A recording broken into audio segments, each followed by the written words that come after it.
Today, we will show you those anime series that consist of main characters who are ready to unleash their full power in order to save, protect, and keep their lovers, friends, and family safe from any given harm.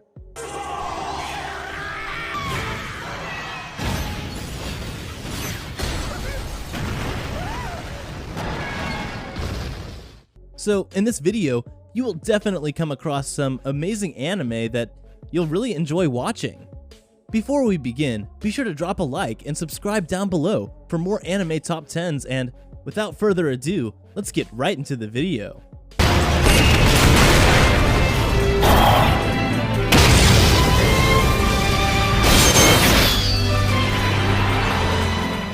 Number 10, Hakuki.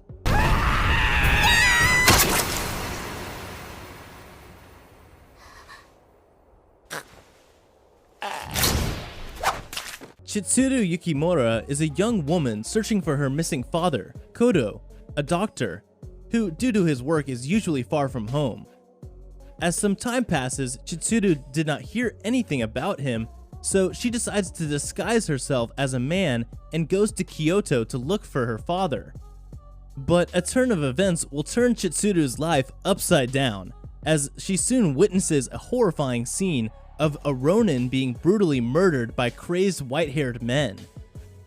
A group of men arrives to the scene of the crime and ties her up, taking her back to their headquarters, where she is unsure whether she will survive or they will try to silence her permanently.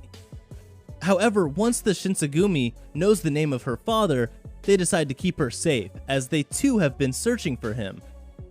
After having watched all episodes of Hakuki, I feel at liberty to write that this is an excellent anime, worth every minute that you take to watch it. The story is good so far. The best part about Hakuki is that it discloses the story piece by piece, and it looks better as you watch each episode.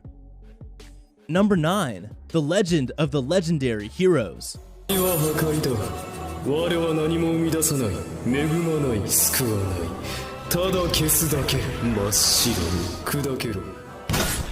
The Legend of the Legendary Heroes follows the story of Reiner Lute, who is a lazy student of the Roland Empire Royal Magicians Academy. One day, the Roland Empire goes to war against their neighboring country, Estebul, and Reiner loses his classmates in the war.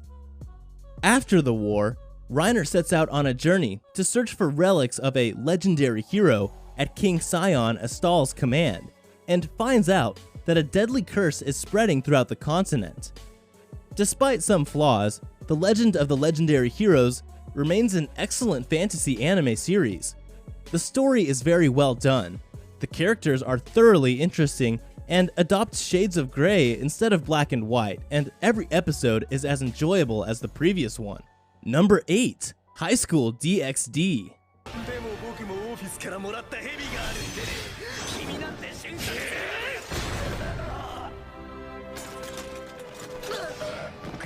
This story follows student Issei Hayado, who is a pervert.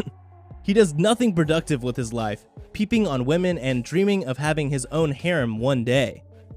Things seem to be looking up for Issei when the pretty Rias asks him out on a date, although she turns out to be a fallen angel who brutally kills him. However, he gets a second chance at life when Rias Gremory, who is a top-class devil, revives him as her servant. Now, Issei must fight and train in order to survive in the violent world of angels and devils. The preceding adventure leads to many hilarious and epic moments with his new comrades, all the while keeping his new life a secret from his friends and family in High School DxD. This is a kind of anime that has been praised as the best ecchi ever made, and in a way that's accurate. Seriously though, it is an ecchi. For all you ecchi haters, stay away. This show was amazing to watch. The first 2 seasons were really great, but my only issue with this show was season 3. To me, it seemed kind of off compared to the rest of the seasons. This was basically the only flaw with this show. Other than that, I highly recommend you give this one a watch. At number 7, Strike the Blood.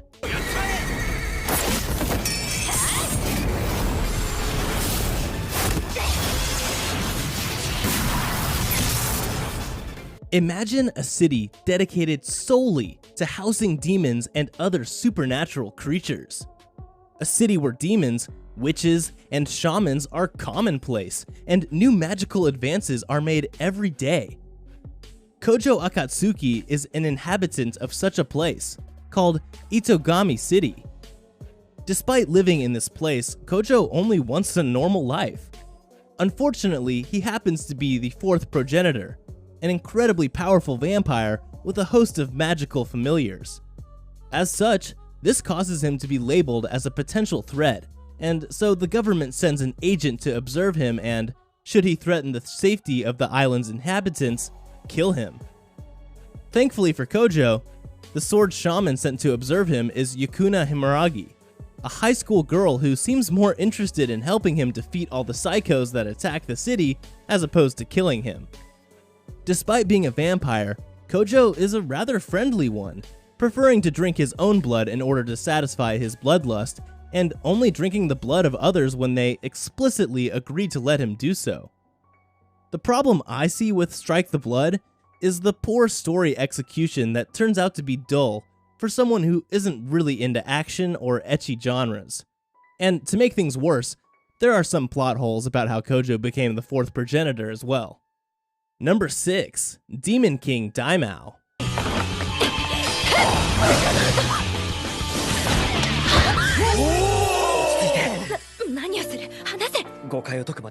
This story focuses on Akuto Sai, who transfers to Constant Magic Academy, where he befriends a virtuous ninja clan member, Junko Hattori. On the way to the academy, they vow to make the world a better place together. However, the situation suddenly takes a turn for the worse upon his arrival. It's prophesized that he will become the Demon King. As word of his destiny spreads, the school begins to fear him, and Junko's trust in him falters. While Akuto is determined to not let his predicated future control his fate, it seems as though everything he says and does only serves to reinforce the fact that he is destined to be the Demon King. Moreover, he is surrounded by a harem of beautiful girls who each have their own plans for him, ranging from bringing him to justice to simply showering him with love. With his newly awakened powers, Akuto must cope with his constantly growing list of misfortunes and fight to prove that his fate is not set in stone. A very decent anime that I personally enjoyed. It leaves a lot to be desired in its 12 episodes, and I think a second season should be somewhere in its future. I think it could have had a lot more success as a 24 or 26 episode series because the story seems too complicated to be explained in just half of that. At number 5, Seraph of the End.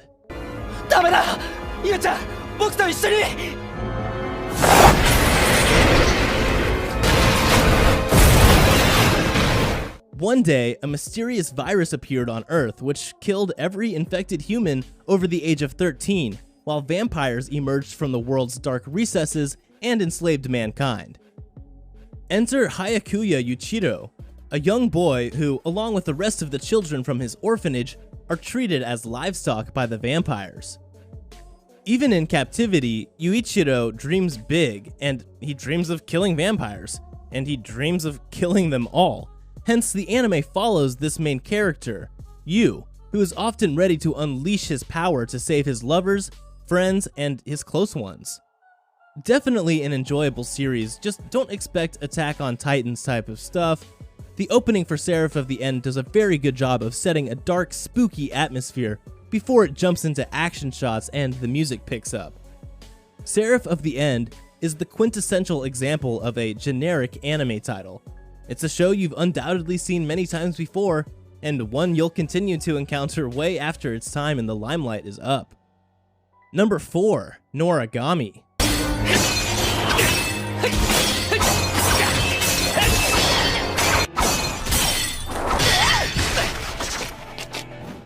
Noragami focuses on Yato, who is a minor deity and a self-proclaimed delivery god who dreams of having millions of worshippers.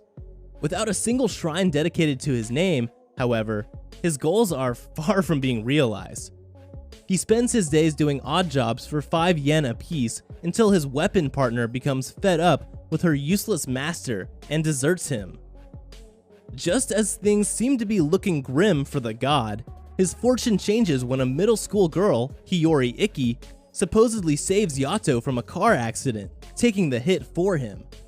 Remarkably, she survives, but the event has caused her soul to become loose, and hence able to leave her body. Hiyori demands that Yato return her to normal, but upon learning that he needs a new partner to do so, reluctantly agrees to help him find one.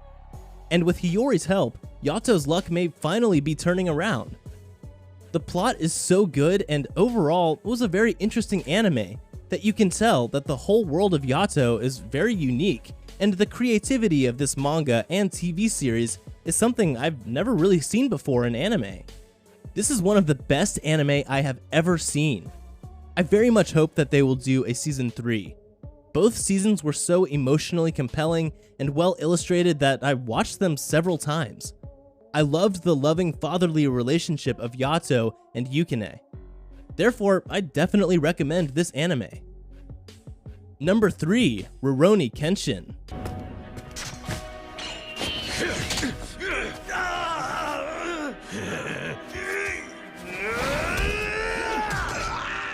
Himura Kenshin is a vagabond with a dark past and sunny disposition.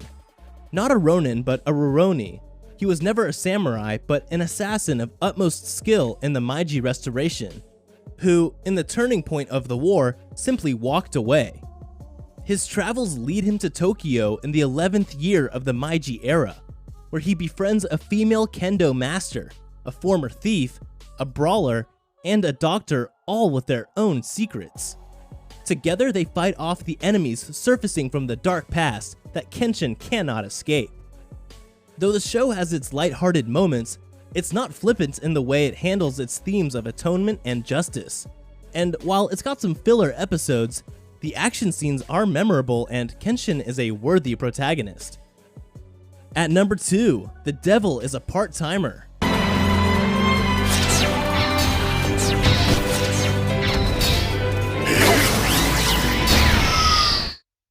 The Devil is a Part-Timer is a great anime where the main character is a demon lord coming from another world to live on Earth as a human, while trying to keep his real identity and power hidden. The demon lord Satan is beginning to conquer the land of Enta Isla with his vast demon armies.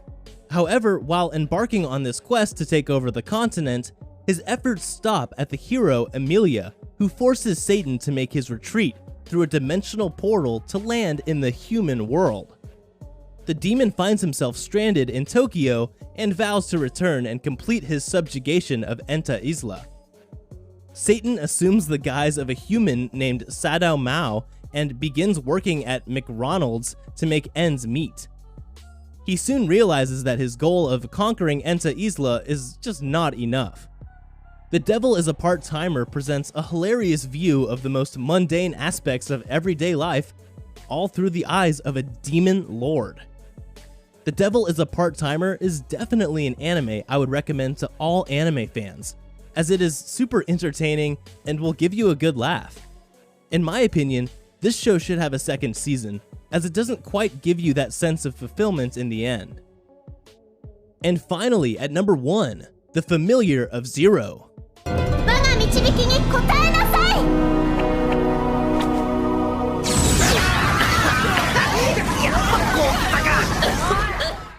Louis Francois Leblanc de la Valliere is a mage in a world of wands, cloaks, and royalty. Although she studies at Tristan Academy, a prestigious school for magicians, she has a major problem. Louise is unable to cast magic properly, earning her the nickname of Louise the Zero from her classmates.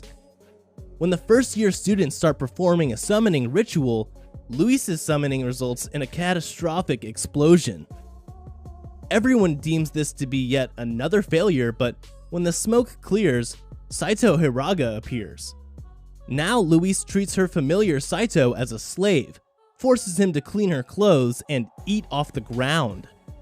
But when Saito's hand starts etching from the summoning ritual, rumors have it to be the mark of a powerful familiar named Gandalf.